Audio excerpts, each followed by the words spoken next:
Hello বন্ধুরা, কেমন আছো? আশা করছি সবাই ভালো আছো। তো আজকে যে ভিডিও করছি এটা হচ্ছে কিছুদিন আগে একটা দিল্লিতে ব্লাস্ট হয়েছিল, তো সেটা নিয়ে কিছু বলবো। মানে কি বলতো, তোমরা সবাই জানো যে মানে আমার ধর্মকে নিয়ে বা আমার দেশকে নিয়ে যদি কেউ কোনো খারাপ কিছু করে বা খারাপ কোনো কথা বলে, আমি কিন্তু তাদেরকে মানে চুপচাপ থাকি না, আমি থাকতে পারি না। ঠিক আছে, অনেকে থাকতে পারে বাট আমি থাকতে পারি না। তো সেটা নিয়ে কিছু কথা বলবো। মানে কিছু কিছু ছুটিয়ে আছে না, মানে যারা জিনিসটাকে বুঝবে না, জানবে না, ঠিক আছে, কারণটা কি হওয়ার কারণটা কি এগুলো বুঝবে না। মানে ওরা কি বলতো, ওরা কোনো কারণটা বোঝে না আর নিজেদের মতো ওরা বকে যায়। হ্যাঁ, মানে বন্ধুরা, দেশে কিছু মানুষ আছে তাদের মাথায় এমনভাবে জিপিএস বসানো না, মানে ভুল সিগন্যালেও মানে রুট দেখাবে।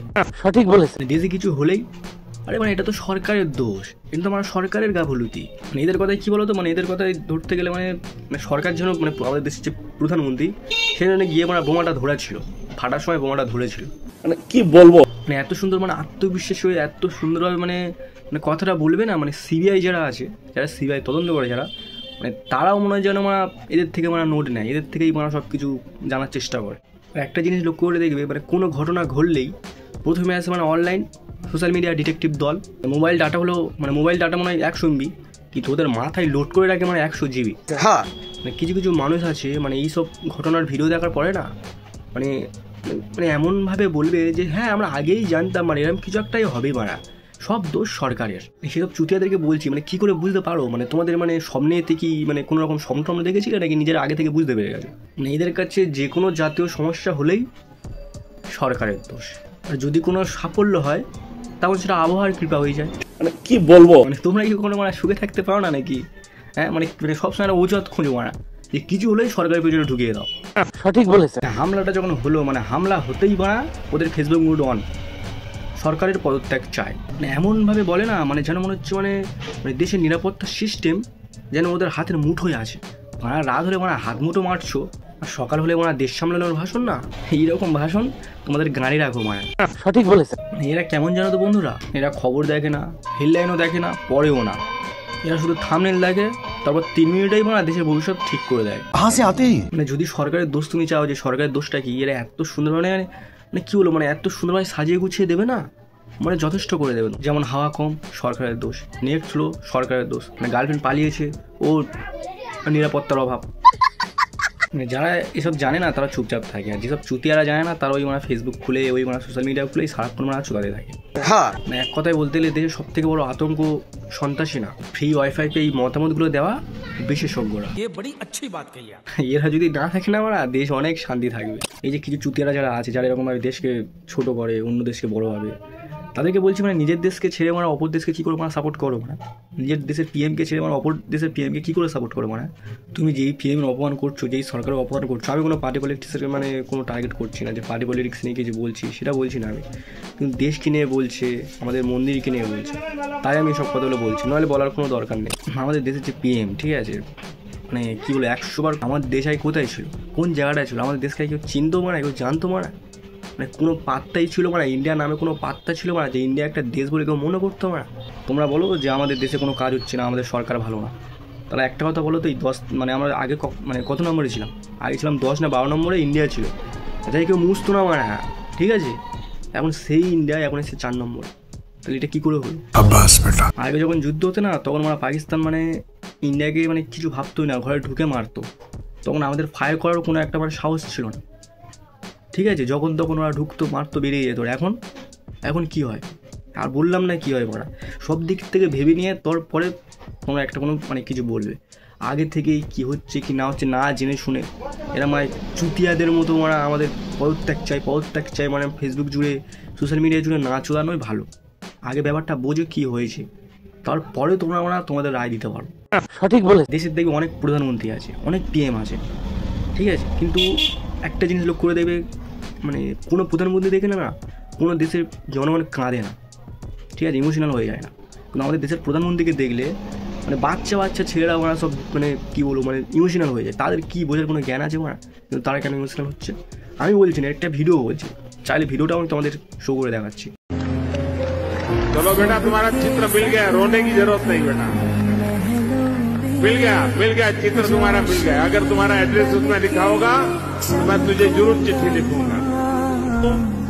एक छोटा बालक चित्र बना करके लाया है, कब से खड़ा है, उसके हाथ दुखते होंगे, कोई जरा इसको कलेक्ट करे, छोटा सा बालक है।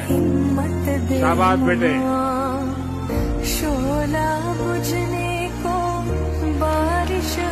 चलो बेटा, तुम्हारा चित्र मिल गया, रोने की जरूरत नहीं बेटा, मिल गया चित्र तुम्हारा मिल गया। अगर तुम्हारा एड्रेस उसमें लिखा होगा तो मैं तुझे जरूर चिट्ठी लिखूंगा।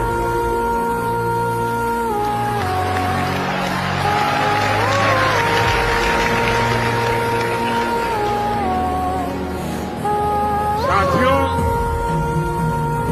ये छोटे छोटे बच्चों का प्यार, इससे बड़ी जीवन की पूंजी क्या हो सकती है।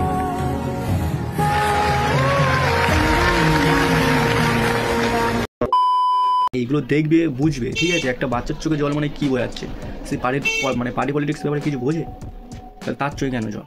এরকম এটা জাস্ট একটা ভিডিও, আরও অনেক ভিডিও আছে যেগুলোতে মানে দেখলে জাস্ট অবাক হয়ে যাবে। আবার যখন এই যে টেরর অ্যাটাকটা হলো আমাদের দিল্লিতে, তো আমাদের দেশের পিএম কী করেছে জানো? মানে যখন উনি ছিল না এখানে, ভুটানে ছিল, ঠিক আছে। ভুটান থেকে যখন জানতে পারে, ভুটানে দাঁড়িয়ে একটা স্টেটমেন্ট দিয়েছে, তো ও যখন ভুটান থেকে এখানে আসে তখন কিন্তু ডাইরেক্ট মানে ওনার যে মানে বাড়িতেও যায়নি, ডাইরেক্ট হাসপাতালে চলে এসেছিলো মানে জনগণকে দেখতে। আবার কি চাও মানে তুমি একটা প্রধানমন্ত্রীকে দেখাও তোমার যে এতটা মানে কেয়ার করে নিজেদের জনগণকে। এই যে টেরর অ্যাটাকটা হলো, এটা বিশাল বড় একটা প্ল্যান করেছিল, ঠিক আছে। আর যারা যারা বলছো, প্রথম একটা কথা বলে দিই, যারা বলছো যেটা ছোটো অ্যাটাক অনেক বড় হাত থেকে বেঁচে গেছে, মানে কী করে বলে এগুলো ছোটো অ্যাটাক? মানে 9-10 জন মারা গেছে, এটা ছোটো অ্যাটাক কী করে? একটা মানুষের প্রাণ গেলেও সেটা বড় অ্যাটাক।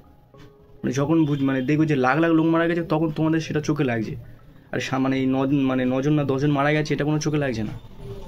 মানুষের একটা প্রাণ গেলেও সেটা অনেক বড় অ্যাটাক, ঠিক আছে। এটাকে বলবে না যে ছোটো অ্যাটাক, হ্যাঁ বলতে পারো যে অনেক বড় একটা কিছু হতো, সেই হাত থেকে বেঁচে গেছে, তাহলে এটাকে ছোটো অ্যাটাক ভেবো, ঠিক আছে। যে ছোট্ট রোবট থেকে হয়েছে, অনেক কম ক্ষতি হয়েছে, না কোনো কম ক্ষতি হয় না, অনেক বড় ক্ষতি হয়েছে, এবার বলতে পারো এর থেকে বড় ক্ষতি হতো, এটা বলতে পারো। কিন্তু এই ছোটো অ্যাটাক এটা বলো না যে অনেক ছোটো অ্যাটাক হয়েছে, কোনো ব্যাপার না, হালের রোবট থেকে হয়ে গেছে, এরকম চুতিয়াদের মতো বলো না। মানে একটা প্রাণ গেলেও সেটা একটা প্রাণ মারা। সঠিক বলেছেন। একটা কথা বলি, যারা বলে যে মানে যারা আতঙ্কবাদী তাদের জাত হয় না, তাদের কোনো ধর্ম হয় না, তো আমাকে একটা কথা বলো তো, কেন তাহলে বারবার আমরা হিন্দু মন্দিরকে টার্গেট করা হচ্ছে? এই একটা করার মানে কটা মন্দির টার্গেট করেছিল, ওটা বারাণসী, অযোধ্যা, আরও হচ্ছে যত রকম মন্দির আছে, বড় বড় ছোটোখাটো যত মন্দির আছে, সব কটা মন্দিরে টার্গেট করা হচ্ছে। তাহলে মন্দিরকে কেন টার্গেট করা হচ্ছে? তার থেকে বড় কথা, প্রতিটা আতঙ্কবাদীর নাম, আমি আর বলছি না কী নাম, বলেই দিই, এই উমার আহমেদ, সাইনা, এগুলো মানে কোন জাতের নাম? আমি কোনো ধর্মকে টার্গেট করছি, আমি জাস্ট ফ্যাক্টটা বলছি, এগুলোর নাম কোনটা? এই যে এটা মানে কোন ধর্মে পড়ে? একটা ছেলের নাম দেখা হতো যেটা হচ্ছে হিন্দু ধর্মের মধ্যে যোগ আছে, একটা ছেলের নাম দেখা হতো। এটা যদি একটা হিন্দুর ছেলে আতঙ্কবাদী হতো বা হিন্দুর নাম হতো, এতক্ষণ দেশ জুড়ে আমরা মাতামাতি মেতে যেত, হিন্দুরা আতঙ্কবাদী হয়। বা যে মানে অন্যজন আতঙ্কবাদী, তখন তার জাত নেই, তখন তার কিছু নেই, মানে আতঙ্কবাদীর জাত হয় না। মানে ওরা করলে ঠিক আছে, আর হিন্দুরা করলে তখন সেটা বিশাল কিছু হয়ে গেছে। এই হিন্দুরা আতঙ্কবাদী হয়, হিন্দুদের মার, হিন্দুরা থাকলে আমরা বাঁচবো না, হিন্দুরাই আতঙ্কবাদী হয়, তখন তাহলে ওটা মানে আতঙ্কবাদীর জাত হলো হিন্দু, আর এটা একটা অন্য জাত হয়েছে বলে সেটা কোনো জাত না। মানে কি বলবো, যদি জাত নয় দেখা হতো মানে কোন মানে আতঙ্কবাদী কোনো মসজিদে হামলা করেছে বা কোনো মাদ্রাসায় হামলা করেছে, কোথা থেকে সৃষ্টি হচ্ছে না, এগুলো আগে ভাববে যে সৃষ্টি অ্যাকচুয়ালি কোথা থেকে হচ্ছে, সেইগুলো বন্ধ করাটা দরকার। যে অ্যাকচুয়ালি সৃষ্টি হওয়ার জায়গাটা কোথায়, কোন জায়গাটা থেকে জন্মাচ্ছে, কারণটা কি, হওয়ার কারণটা কি, এটা আগে ভাববে। ওই না শুনে আমাদের প্রধানমন্ত্রীকে বলছে পদত্যাগ চাই, চুতিয়াদেরকে বলছি, এটা হওয়ার কারণটা কি আগে ভাববে, ঠিক আছে। এটা হওয়ার কারণটা কি আগে ভাববে তাই কিছু বলার আগে সবসময় ভাববে যে অ্যাকচুয়ালি কারণটা কী হচ্ছে, কী কারণে এগুলো হচ্ছে। ফালতু কারণে বেকারে একটা প্রধানমন্ত্রী পদত্যাগ চাই এরকম কখনো। সবথেকে বড় কথা, আমি এটা বলছি না, আমি কোনো পার্টি পলিটিক্সে নেই, জাস্ট এটা বলার দরকার যে আমাদের দেশে যে পিএম পেয়েছে, অন্য দেশের এরকম পিএম চাই যে আমাদের দেশটাকে মোদির মতো কোনো একটা পিএম হোক, যে আমাদের দেশটা চালাক। অন্য দেশটা বলে যে ইন্ডিয়ান খুব ভালো একটা প্রধানমন্ত্রী পেয়েছে, ইন্ডিয়ার লোকেরা ভালো একটা প্রধানমন্ত্রী পেয়েছে, যে কোনো দেশে গেলে সারাক্ষণ শুধু মোদি ইজ দ্য বস। আবার কি চাইছো আবার পিএমের কাছে আর কি আশা করছো তোমরা? 10 থেকে যে 4 নম্বরে নিয়ে চলে আসতে পারে, একসময় পাকিস্তান ঢুকে মারতো, এখন পাকিস্তান মানে যদি কিছু হয় পাকিস্তান বলে আমরা কিছু জানি না, এই যে অ্যাটাকটা হলো পাকিস্তানের সীমাতে মারা, সে সিকিউরিটি টাইট করে দিয়েছে। ভয়টা দেখো মারা, এইগুলো বলে একটা চাপ, এইটা বলে ইন্ডিয়া। পাকিস্তানে করে আমরা নামই নিইনি, ওরা তার আগে থেকে বলছে আমরা কিছু করি না, আমরা কিছু জানি না। এটাই হলো পরিবর্তন, ঠিক আছে? তো সে যাই হোক, ভিডিওটা অনেকটা লং হয়ে যাচ্ছে, জানি না কথা লং হয়েছে। তো আমার এগুলোই কিছু বলে, মানে আমার এইটুকুই বলার ছিল যে কিছু হলে কখনো এরকমভাবে বলবে না যে পদত্যাগ চাই, এরকম চুতিয়াগিরি করবে না।